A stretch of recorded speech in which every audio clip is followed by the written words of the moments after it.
where I have the desire to make this happen. You know what I mean? Right. That's the difference. Yep. So they're in the book. It contains alphabets used for occult and occult writing.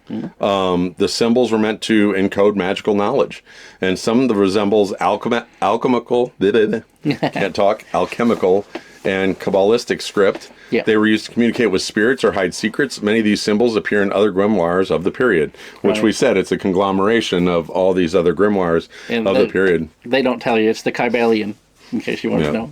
So there's a lot of cool sigils in there that say, oh, if you want this, copy this sigil and carry it with you. There's a lot of those in there. Right.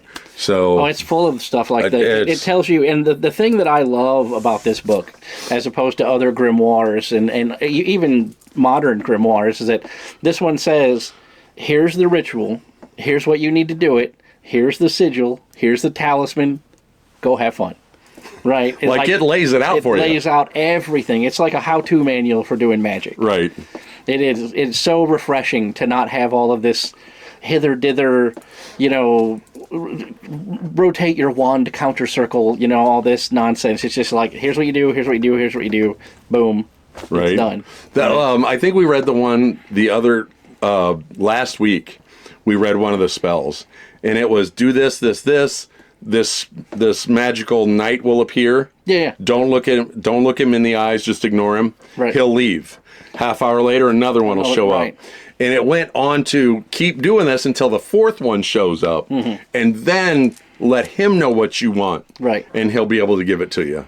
It was it literally breaks it down like that. It's even crazy. As much as to tell you how that knight was dressed, and what his horse would look like. Yeah, it's how you see this very guy detailed, wearing a red sash, riding a brown horse. He's not your dude. Yep. You just let him go.